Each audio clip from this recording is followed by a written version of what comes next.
Bonjour tout le monde, je suis Antoine. Gabriel, j'ai attendu toute la semaine pour te parler de quelque chose qui pourrait vraiment changer notre vie quotidienne. Bienvenue sur Spoken French, cher auditeur. Antoine, tu sembles très excité aujourd'hui. De quoi veux-tu parler? Des habitudes productives. Tu sais Gabriel, je me suis rendu compte que chaque matin, je bois mon café exactement de la même façon. Je prends ma tasse bleue, j'ajoute 2 cuillères de sucre et je bois lentement en regardant par la fenêtre. C'est intéressant. Moi aussi j'ai mes petites routines. Chaque soir, je prépare mes vêtements pour le lendemain. Ma mère m'a appris ça quand j'étais petite, et maintenant c'est automatique. Exactement. C'est ça une habitude. Quelque chose qu'on fait sans réfléchir, comme se brosser les dents ou fermer la porte à clé. Mais il y a une différence entre les habitudes normales et les habitudes productives. Ah oui? Explique-moi la différence, Antoine. Je pense que nos auditeurs aimeraient comprendre aussi. Une habitude normale, c'est comme allumer la télévision quand on rentre à la maison. Une habitude productive, c'est lire 10 pages d'un livre chaque soir, avant de dormir. Les deux sont des habitudes, mais une nous aide à grandir. J'adore cette explication. Alors comment peut-on créer ces bonnes habitudes? Parce que soyons honnêtes, c'est plus facile de regarder la télé que de lire un livre, non? Tu as raison, Gabriel. Le secret, c'est de commencer très petit. Si tu veux lire plus, ne commence pas par lire 1 heure par jour, commence par lire une page, juste une page. Une seule page? Ça semble trop facile. Pourquoi si petit? Parce que notre cerveau aime la facilité. Si je me dis je vais lire 1 heure chaque jour, après 3 jours je vais abandonner. Mais une page, c'est si facile que je ne peux pas dire non. C'est malin. Et après, on augmente petit à petit. Exactement. Après une semaine de 1 page, tu peux passer à 2 pages, puis 3. En un mois, tu lis peut-être 10 pages sans effort. C'est magique. J'ai essayé quelque chose de similaire avec l'exercice. Au lieu de me dire je vais courir 1 heure, j'ai commencé par mettre mes chaussures de sport. Juste les mettre. Brillant. Et qu'est-ce qui s'est passé? Eh bien, une fois que j'avais mes chaussures, je me disais bon, je peux bien sortir 5 minutes. Et souvent, ces 5 minutes devenaient 15 ou 20 minutes de marche. C'est parfait. Tu as découvert un principe important. Il est plus facile de continuer une action que de la commencer. Le plus difficile, c'est le premier pas. Oui? Mais j'ai une question, Antoine. Que fait-on quand on rate un jour? Parce que parfois on oublie ou on n'a vraiment pas le temps. Excellente question. La règle d'or, c'est ne jamais rater 2 jours de suite. Si tu oublies lundi, assure-toi de faire ton habitude mardi. Un jour raté, ce n'est pas grave. 2 jours ratés, c'est dangereux. Pourquoi 2 jours c'est dangereux? Parce qu'après 2 jours, notre cerveau commence à oublier l'habitude. Un jour, c'est un accident. 2 jours, c'est le début d'un nouveau pattern. Et ce nouveau pattern, c'est ne pas faire l'habitude. Point. Je comprends. Alors si je rate ma lecture lundi, je dois absolument lire mardi même si c'est juste une demi-page. Exactement. Même si c'est juste regarder la couverture du livre, l'important, c'est de maintenir la chaîne, de ne pas casser la routine. Parlons d'un autre aspect. Comment choisir quelle habitude développer en premier? Parce que j'ai plein d'idées, lire plus, faire du sport, manger mieux, apprendre une langue. Ah, Gabriel, tu tombes dans le piège de l'ambition. On veut tout changer en même temps, mais c'est impossible. Le cerveau peut seulement se concentrer sur une nouvelle habitude à la fois. Une seule? Vraiment? Oui, une seule. Pense à ton cerveau comme un muscle. Si tu veux développer tes bras, tu ne fais pas 100 exercices différents. Tu choisis 1 ou 2 exercices et tu les fais bien, régulièrement. D'accord, mais comment choisir la plus importante? Bonne question. Moi, je choisis toujours l'habitude qui va rendre les autres plus faciles. Par exemple, si je dors mieux, j'aurai plus d'énergie pour faire du sport et pour bien manger. C'est intelligent. Une habitude qui aide toutes les autres. Moi j'ai remarqué que quand je range ma chambre le soir, le matin suivant est toujours meilleur. Parfait, c'est ce qu'on appelle une habitude fondamentale. Elle crée un effet domino positif sur le reste de ta journée. Et combien de temps faut-il pour qu'une habitude devienne automatique? J'ai entendu dire 21 jours, puis 66 jours. Qui a raison? Ah, les fameux chiffres magiques. En réalité, ça dépend de la personne et de l'habitude. Boire un verre d'eau au réveil peut devenir automatique en 1 semaine. Faire du sport peut prendre 3 mois. Alors il n'y a pas de règle universelle. La seule règle universelle, c'est la patience. Certaines personnes créent des habitudes rapidement, d'autres plus lentement. L'important, c'est de ne pas abandonner si ça prend plus de temps que prévu. J'aime cette approche. Pas de pression, juste de la consistance.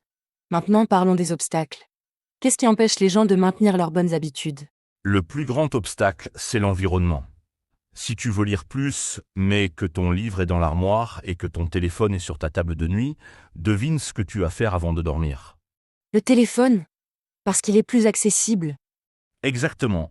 Alors si tu veux lire, mets le livre sur ta table de nuit et le téléphone dans un tiroir. Change ton environnement pour que la bonne habitude soit plus facile que la mauvaise. C'est comme ranger les bonbons dans un placard haut et mettre les fruits sur la table. Parfait. Tu comprends le principe? On ne compte pas sur la volonté, on compte sur l'environnement. La volonté fatigue, mais l'environnement est toujours là. J'ai une autre question. Que faire avec les mauvaises habitudes? Comment les arrêter? Excellente question. La plupart des gens essaient de simplement arrêter la mauvaise habitude. Mais c'est très difficile.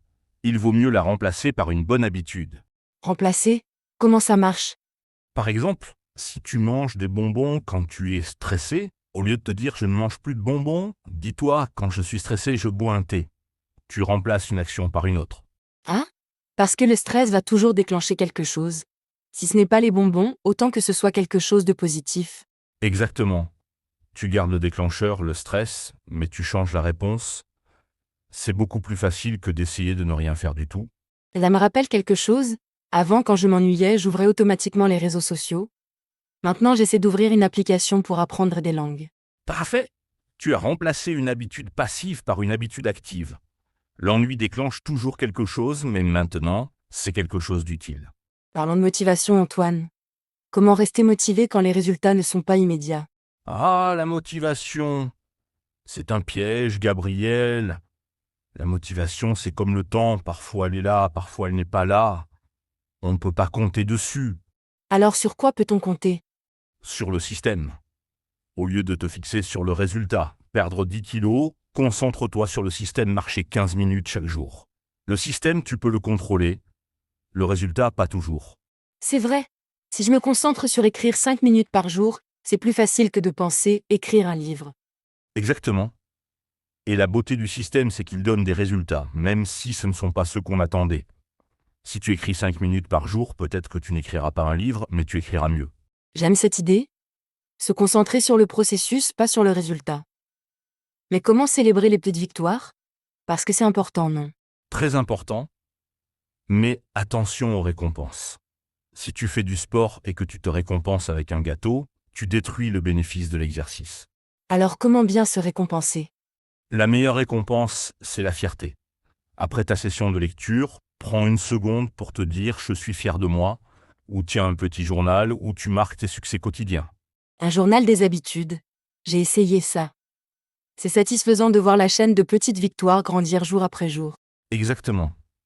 Notre cerveau adore les patterns visuels. Voir une série de oui ou de petites croix, ça donne envie de continuer la chaîne. Et si on veut impliquer la famille ou les amis, parfois c'est plus facile à plusieurs, non? Absolument. Mais attention, choisis des partenaires qui ont vraiment envie de changer. Si ton ami dit oui, mais n'est pas vraiment motivé, il va te décourager sans le vouloir. C'est vrai. Mieux vaut être seul et déterminé qu'accompagné et découragé. Exactement. Mais si tu trouves la bonne personne, c'est magique. Vous pouvez vous envoyer un message chaque soir. J'ai fait ma lecture et toi? Ça crée une petite pression positive. On ne veut pas décevoir l'autre. Oui, mais la vraie magie, c'est que ça double la célébration. Quand tu réussis, tu peux le partager. Quand l'autre réussit, tu peux le féliciter. La joie est contagieuse. Avant de finir, Antoine, donne-nous un conseil pour quelqu'un qui veut commencer dès aujourd'hui. Par quoi commencer? Choisis l'habitude la plus petite possible. Si tu veux méditer, commence par respirer profondément 3 fois. Si tu veux faire du sport, commence par mettre tes chaussures. Si tu veux lire, commence par ouvrir un livre. Et surtout ne pas se juger si c'est petit. Surtout pas. Petit, c'est beau. Petit, c'est intelligent. Petit, c'est durable. Les grandes transformations commencent toujours par de petits pas. Merci Antoine pour cette conversation. J'espère que nos auditeurs vont commencer leur première habitude productive dès ce soir. Avec plaisir, Gabriel. Et rappelez-vous, chers auditeurs, vous n'avez pas besoin d'être parfait. Vous avez juste besoin de commencer. À bientôt sur Waspoken French. À bientôt tout le monde. Et n'oubliez pas une page, une respiration, un pas. Tout commence par quelque chose de petit. Bonne soirée.